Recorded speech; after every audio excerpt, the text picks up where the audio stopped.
आज के कहानी का शीर्षक है प्यार में इतना दर्द किसी को ना मिले। नमस्ते दोस्तों, आज मैं एक बार फिर आपके बीच लेकर आया हूँ एक बेहद ही प्यारी सी लव स्टोरी।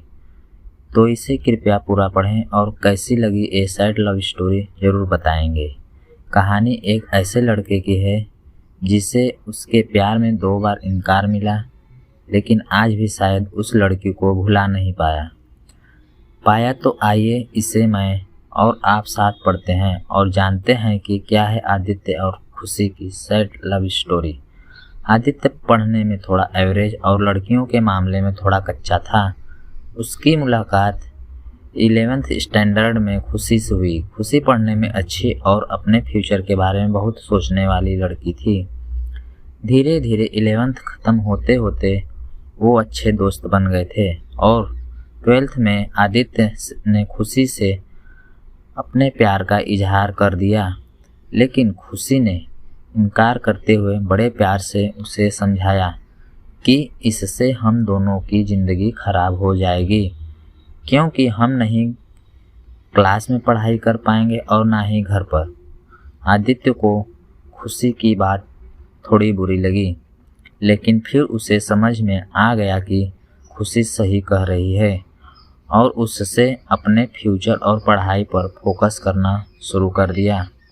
और अब आदित्य किसी भी लड़की से बात नहीं करता था, यहाँ तक कि खुशी से भी नहीं, क्योंकि उसे लगता था कि वो जब भी खुशी से बात करता है तब उसे अच्छा नहीं लगता था, क्योंकि कुछ दिन पहले तक खुशी उसकी क्रश थी और आज वो उसे रिजेक्ट कर चुकी थी। और आदित्य इन सब बातों को नज़रअंदाज करते हुए अपने इंटरमीडिएट की परीक्षा में मेहनत करके पूरे स्कूल में फर्स्ट आ गया था। बाद में आदित्य दिल्ली के एक कॉलेज से बीटेक करने लगा और वहाँ भी वो किसी लड़की से बात नहीं करता था, क्योंकि खुशी ने उससे जो भी बातें कही थी कहीं ना कहीं उसके दिल में बैठ गई थी। और जब भी उससे कोई लड़की बात करने आती तो वो मुंह मोड़ लेता। वो धीरे धीरे अपने पढ़ाई में और भी अच्छा होता गया और आखिरी में आते आते वो अपने कॉलेज में भी टॉप 10 की लिस्ट में आ गया और उसे कॉलेज से प्लेसमेंट भी मिल गई और वो जॉब करने फिर से मुंबई चला गया। मुंबई एक बहुत ही बड़ा शहर है जहां एक मोहल्ले के लोग दूसरे मोहल्ले वालों को नहीं जानते हैं।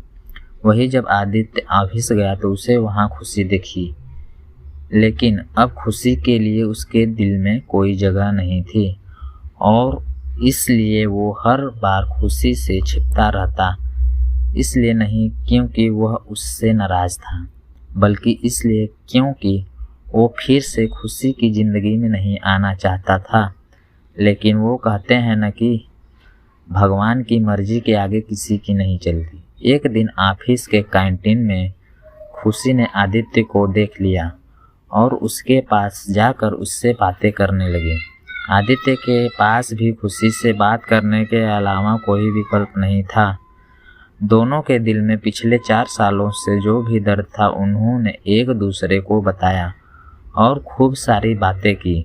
खुशी ने उससे बिछड़ने के बाद अपने सफ़र के बारे में बताया और आदित्य से उसके बारे में पूछा, जिसके बाद आदित्य को कहीं न कहीं लगने लगा था कि खुशी गलत नहीं थी और आदित्य को फिर से खुशी से प्यार हो जाता है। कुछ दिन बीतता है और दोनों की दोस्ती और भी गहरी होती जाती है और एक दिन अचानक आदित्य खुशी से बात करते करते उससे अपने प्यार का इजहार कर देता है, लेकिन खुशी फिर इनकार कर देती है। और जब आदित्य उससे इसकी वजह पूछता है तो वो बताती है कि उसकी शादी तय हो गई है और 1 महीने बाद वो ये जॉब छोड़ देगी। जब ये बात आदित्य को पता चली तो वो एक बार फिर टूट गया, जिसके बाद वो अपने आप को संभाल नहीं पाया और एक चिट्ठी खुशी के लिए छोड़कर चला गया।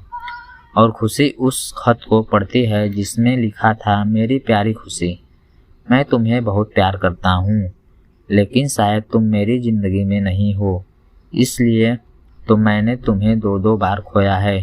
कोई भी इंसान इतना बदनसीब कैसे हो सकता है कि अपने प्यार को 2 बार खोए। मैं नहीं जानता कि मैं तुमसे दूर रह के जी पाऊंगा कि नहीं, लेकिन अगर तुम्हें किसी और से शादी करते देख लूँगा तो पक्का ही जी नहीं पाऊंगा। इसलिए मैं तुम्हें और इस शहर दोनों को छोड़ के जा रहा हूँ। शायद तुम मुझे भूल जाओ, लेकिन दूसरी बार मिलने के बाद मैं तुम्हें कभी नहीं भूल पाऊंगा। मैं भगवान से प्रार्थना करूंगा कि वो तुम्हें और तुम्हारे होने वाले पति को हमेशा खुश रखे। तुम्हारा प्यारा आदित्य।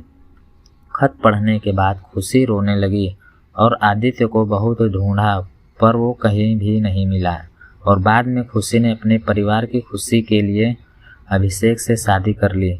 लेकिन खुशी को आज भी ये बात हमेशा सताती रहती है कि आदित्य कहाँ होगा, किस हाल में होगा। यहाँ तक तो उसे ये भी नहीं पता कि आदित्य जिंदा भी है या नहीं। एक तरफ खुशी अंदर ही अंदर घुटती रहती, लेकिन दूसरी तरफ वो एक परफेक्ट बहू, परफेक्ट पत्नी और परफेक्ट माँ भी है, जिससे उसके परिवार वाले हमेशा प्यार करते हैं और हमेशा प्यार करते रहेंगे।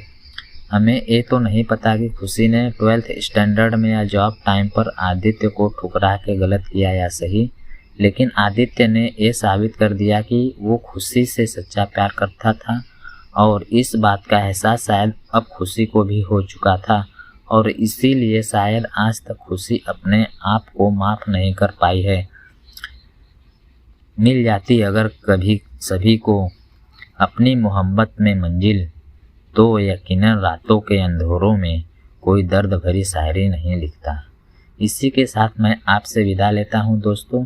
कैसी लगी सैड लव स्टोरी कमेंट करके ज़रूर बताएं। अगर आपको ये कहानी ज़रा सी भी पसंद आई हो तो इसे ज़रूर शेयर करें और लाइक और सब्सक्राइब करना ना भूलें। जय हिंद।